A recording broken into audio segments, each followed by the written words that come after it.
Video begins with the SWAT team pulling up in an armored vehicle.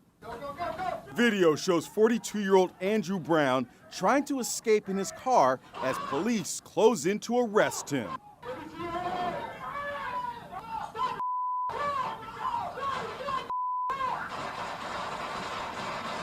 Cops fired 14 times, hitting Brown in the head. District Attorney Andrew Womble announced today that the shooting was justified and no cops would be charged. This decision was based on the facts, the evidence, and the law, and not on public opinion. The DA says the video appears to show Brown was using his car as a weapon and that one officer was hit by the vehicle. You're not allowed to drive over police officers. When you employ a car in a manner that puts officers' lives in danger, that is a threat. And I don't care what direction you're going, forward, backward, sideways. Brown was a suspected drug dealer. This Ring camera video shows the SWAT team turning up at his home to arrest him after undercover cops made drug buys. His death last month, only a day after ex-cop Derek Chauvin was found guilty of murder, caused uproar. His funeral drew leading civil rights leaders, including the Reverend Al Sharpton. This must stop. Enough is enough. His coffin was carried in a carriage pulled by 2 white horses, and doves were released at his graveside. The family hired lawyer Benjamin Crump, who also represented George Floyd's family. It was a kill shot to the back of the head.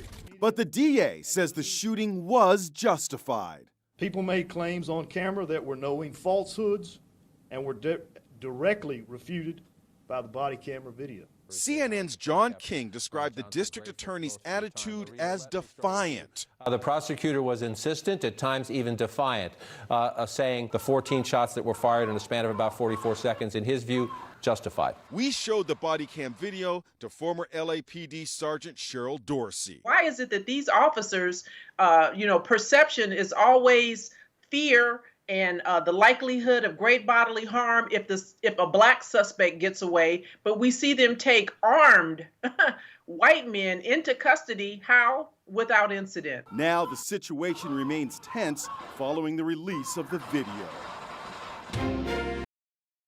Cheryl, this situation escalated when Mr. Brown tried to drive off. With your education and experience in this field, what was your reaction to what you saw in the video today? Well, listen, what I saw was inherent to police work. Bad guys want to get away. They don't want to go to jail. And by the district attorney's own admission, they seem to know exactly who Mr. Brown was. He was an alleged runner. They knew that he would try to flee. They spoke at great lengths in their press conference about what a bad doer he was to dirty him up. And so if you understand all this, I'm certain that there was a level of pre-planning, as this was a dynamic search warrant arrest that they were serving. SWAT was involved. And if you have officers encircle the car, you know he's a runner. When he tries to flee, undoubtedly he's going to be moving in the direction of someone. And so they created an opportunity to use deadly force, because now when police officers kill you, there's only one version, and we're hearing theirs only. Why not, if this were a suspect you knew had a penchant to flee, why not block him in? Why not use the units to make sure he couldn't get away?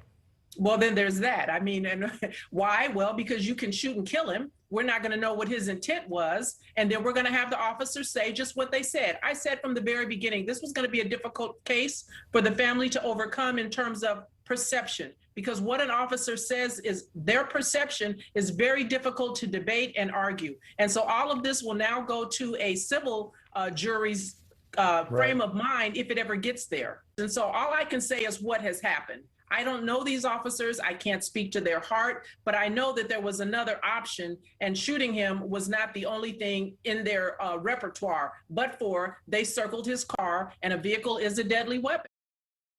Use deadly force as a last resort rather than a first. I don't know these officers' heart. I don't know their intent, but clearly there was something else that they could have done. Let him go. You know who he is. You'll catch him later, rather than fire into a vehicle as he tries to flee. I think my new good friend here made a great point with that. when she said my new great friend, because what they did, they tried to change the narrative today. That's why he spent a majority of his time creating this narrative about his previous arrest. And let's be clear, Mr. Brown is not on trial. This is not a case where we're trying to prove his past. Let's focus on what happened in that moment, and it is clear that we see that they surrounded his car, that they used excessive force, they shot the man. What threat is a man when he is going away from you? They shot him in the back of his head. Now, Chance, officials are saying Brown used his car. We talked about that. Used his car as a weapon, and that's why they fired. Now, again, the DA played parts of the video that he believes supported his decision. It's hard to believe that we're watching the same 40 seconds of video today and can come up with a different conclusion than the DA. What are your thoughts? It's puzzling to me.